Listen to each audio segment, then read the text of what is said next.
If you're a returning subscriber or if you're new to the channel, welcome home. This is LA Chronicles, a graph game. I'm your host, The Giver, and today we have a veteran and true legend in the graffiti world with us. Hailing from the streets of South Central Los Angeles, representing the renowned crew UPN, Your Properties Next, with over 2 decades of experience, making his mark since 1999. Graph Game, please help me in welcoming Sight to the show. What's up, man? How you doing, Sight? Appreciate you coming through, man. Showing the town some love, man. I won't forget it. Thank you. Now, in the intro, I said you're from UPN, but you are from other...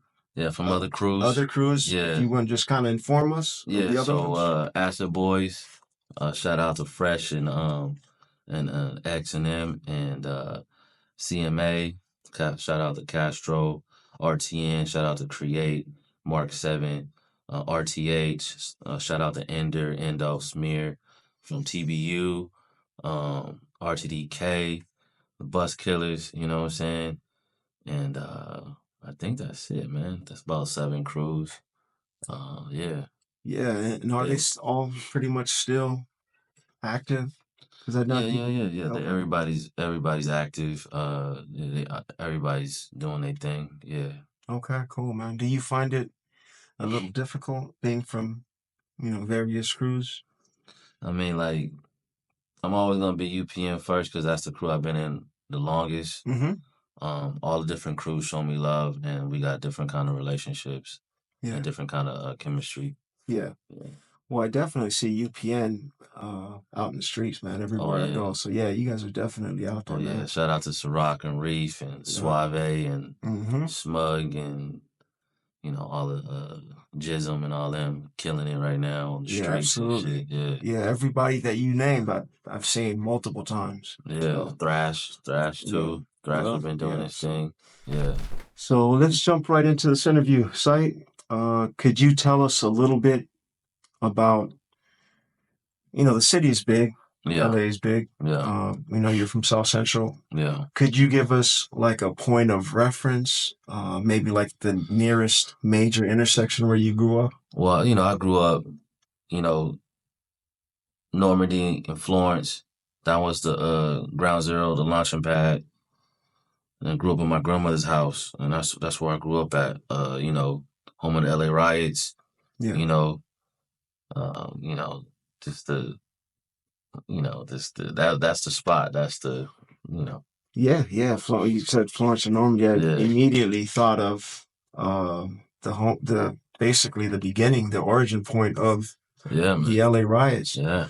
So that's a tough little section. Yeah. That's a tough section right there. Yeah. Absolutely. What was it like growing up? Let's start pre-riots. Yeah. What was it like? Up there? Growing up, Florence and Normandy, ice cream trucks was my thing, man. I was lemon heads and big sticks, no Diddy, you know what I'm saying? And walking over to the corner store, it's Tom's over there, right on the corner of Florence and Normandy, going there, getting the Cheeto Paws, getting sodas. Walk with my sister, waiting across the street, making sure we look both ways before we cross that intersection, because it get pretty wild right there. And just, walk with my mom to the store, getting her daiquiris, and, it was just, childhood was good right there. Yeah, and so they would sell you daiquiris? No. Oh, Mom would get the daiquiris. Oh, okay. My mom had to get something to take the edge off because kids are annoying, man. So Yeah. Okay. So who was in the household? It was just his grandma's house. So grandma got everybody named Mama right there. So we had in the house we had my grandmother, my Uncle Sonny stayed way in the back house. They had a house. She had a beauty salon in the back. Okay. And my uncle stayed back there. My cousin stayed back there. She rented out another room back there to somebody else. And then I had cousins that live on the other side of 71st Street. That's still close to Florence and Normandy. And I would go down the street and kick with my cousins and stuff. Okay. inside. I think you guys lived in the front house. Yeah, we lived in the front house. Who stayed in the front house? Just me, my grandmother, my sister, my mom. That's it. It was just a little 2-bedroom house, front house. You know what I'm saying? Okay. So it's 4 of you. Yeah. Okay. Yeah. Cool. And is your sister older than you or younger than my you? sister younger. She, Okay. she was younger. Yeah. All right. Cool. And so 1992 comes around.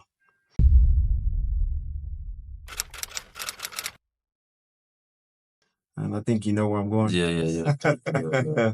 I mean, what was that day like, man? Can you remember anything before it actually kicked off? I mean, what was the sentiment? I mean, I was a kid, so I remember that the climate was tense from the politics, from the Rodney King case. A lot of people were talking about that. I remember the OGs and the elders talking about that a lot. And then the verdict hit, and then that really made it really, the neighborhood didn't really respond to that too well. So I'm in the front yard. We playing stick ball, me and my sister, with the tennis ball and a stick on a branch and shit. And you just got a dude running through the street, running down my street, saying everything is free. I was like, oh, well, I don't know what that means. So I run back in there, and then you just see literally hundreds of people running through the street with different shit. And I'm like, Mom, I want to go get some chips. I want to get some Cheeto Paws, some Skittles. I want to get it all. And my cousin went and started looting, but my mom wouldn't let me go. So I was like, damn, dude, like, all those Skittles, man. Yeah. Did you go at all that day, like out? Nah, my mom kept me and my sister in the yard. She didn't feel it was safe. She's been being a mom, keeping us safe and all that. So she kept us inside the house. We were watching it on the TV. Yeah. So I mean, I was living in Welsh at the time, and so it hadn't reached us yet. Yeah. But I mean, you're like right dead smack in the center of everything, man. Yeah. Did your mom? I mean, was she like closing the doors, locking the windows? I mean, was she? I mean, like, the front door is open. We're watching it. We're watching people run up and down the street, VCRs, whole like display cases of shit, diapers. Like, I watched this Korean lady get jumped, driving down the street to throw a brick through her window. And that was on day one? That was within an hour or two when that shit happened. So I'm sitting there watching this Korean lady. She didn't know no better. She didn't know. She didn't want none of that smoke. But they threw a brick through her car. I don't know where the fuck they got the bricks. And then they pulled her out, took all her shit out of her car, little Hyundai. And they beat the shit out of her, stumped her out and shit. Damn, they left her like unconscious? Yeah, somebody dragged her out. Because there was people like getting fucked up, and then there was innocent like bystanders that would be watching them and start dragging people out of that shit, because saying they Reginald Denny, you know? Oh, like to try and help them? Yeah. I see. Reginald Denny was getting fucked up too, and they had to drag his ass out of there too, So he didn't know no better. This white dude driving the truck down the street. Damn. Did you, as it continued, like day 2, did you guys go to school that Nah, the next day, they shut down the whole area. They turned off the power. It was a trippy experience because I'll go outside and the sky was on fire. You know what I'm saying? They lit up some dude's car on fire in the corner. And I watched that car burn all night. And then when I would go in the house and try to sleep, I couldn't even sleep. Like, you would hear the tires pop through the night because it was like on fire and shit. You hear that shit 4 times, boom, so streets were on fire, the air was smoky, and we're just watching it on TV, going back in and out. Yeah. Do you remember being fearful? I wasn't fearful, but I was more anxious and curious to see what was going on. But Yeah. as a kid, it was it was traumatic to watch people get Yeah. beat up and jumped, and even the Yeah. cops would come through. The cops were coming through, and they were fucking the cops up. The cops had to retreat. So to just see that rebellion, Mm-hmm. I know like some people don't even like to Mm-hmm. call it riots. It's like some people call it the Los Angeles Rebellion Mm-hmm. of '92. Mm-hmm. Um, and it was just I wasn't fearful, but it was just like it was interesting. Like as a kid, I didn't know how to describe that. I don't know how to Yeah. take that in. I was just Yeah. watching everything. What do you think now as an adult that you can fully comprehend like what happened? What are your thoughts just now, reflecting back to that time? I mean, my thoughts now is like I get it, understanding. Like Yeah. the people can only take so much injustice, Right. and it can take. You got your foot in their necks. You're not paying Yeah. them enough. Right. The cops are fucking them over. Yeah. We don't really own anything, so Yeah. to see somebody get beat up like that on tape, Right. and then those people get like dismissed. Right. It was like a slap to the face, and I get it. People right now are tense. Yeah. Like a rebellion or a riot can happen right now. Yeah. All we need to do is get triggered, and we'll burn this shit down Yeah. right now. Yeah. It's, I kind of sense, Yeah, tension yeah, with, like in the streets. yeah, And so, yeah, man, I feel you on that. I feel you yeah, on that, man. Yeah, I remember when the verdict popped off and the whole week they were like leading up, they were waiting for the verdict. Like they were yeah, just, what was going to happen? What was going to happen? yeah, And once they dismissed the charges, that's when, everything yeah. went off. So, damn, okay.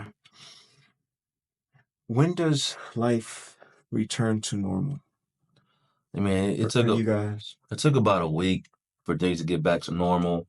Yeah. They turned off the power in that whole area, so we didn't have, and we're under martial law. Yeah. So Could you maybe elaborate a little bit? Like for yeah, people that, so a lot of people aren't going to experience that. yeah, so a lot of people I don't know what the boundaries were, Mm-hmm. but I was in a boundary because I was so close to Normandy and Florence. Yeah. They weren't letting nobody out. They weren't letting nobody in. Everything was closed off, no power. That meant no refrigerator. All our stuff was defrosted. We're about to lose food, all our cold food. We're lighting candles at night.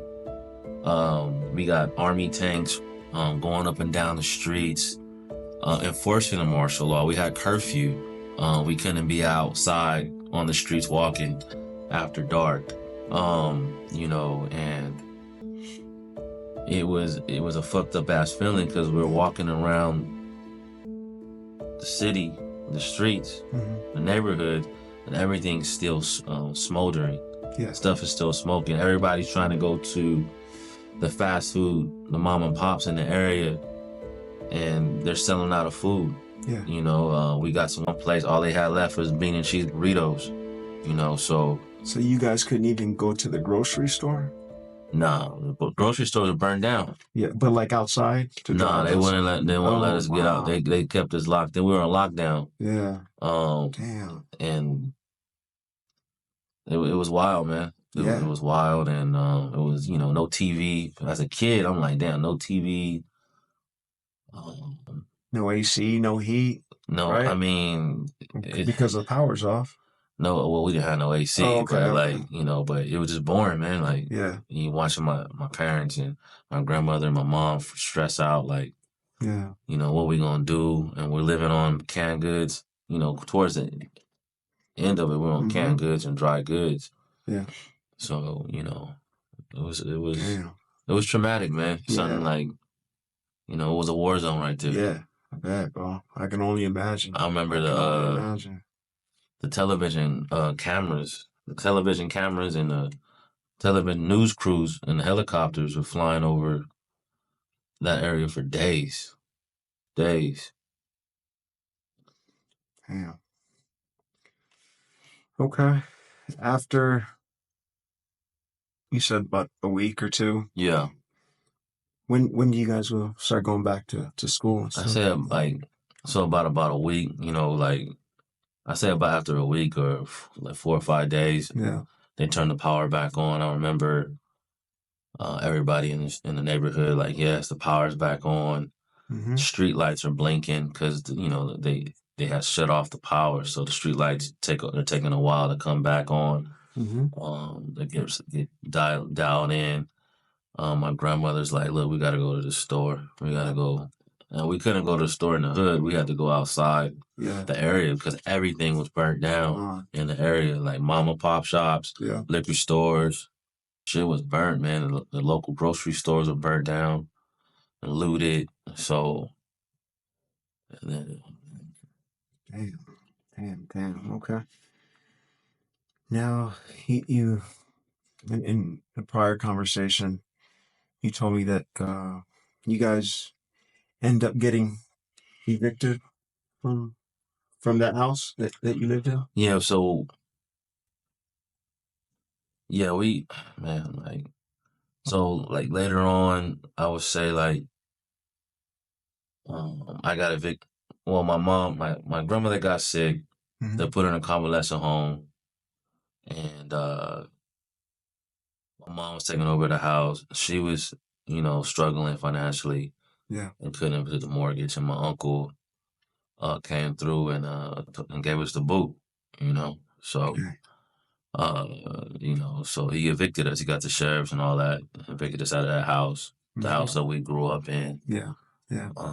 And here we are, homeless again, looking for somewhere to live, somewhere to be. And where'd you guys go? Do you remember where you guys went after At that that time, eviction? um, went to Culver City Mm-hmm. or Palms, Yeah. Right. so Yeah. right on the border. Yeah. My mom was able to find something, 2-bedroom apartment, and that was my introduction to Palms. I didn't know shit Yeah. about that side of the town, and Right. Right. was living over there. Yeah. I'm familiar with the area. Okay. And how long are you in Palms?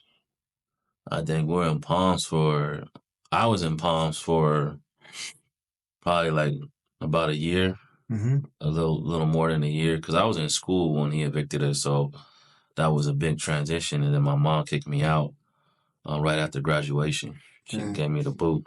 Did you transfer schools as well when you guys moved, or were you still going to school I in was LA? still going to school. I was still going to Washington. I Yeah. mean, I could have went to school over there. Could have went to Hamilton. Mm-hmm. But at that time, I had already been to Hamilton and Mm-hmm. didn't want to go back. Yeah. Yeah. Okay. Cool.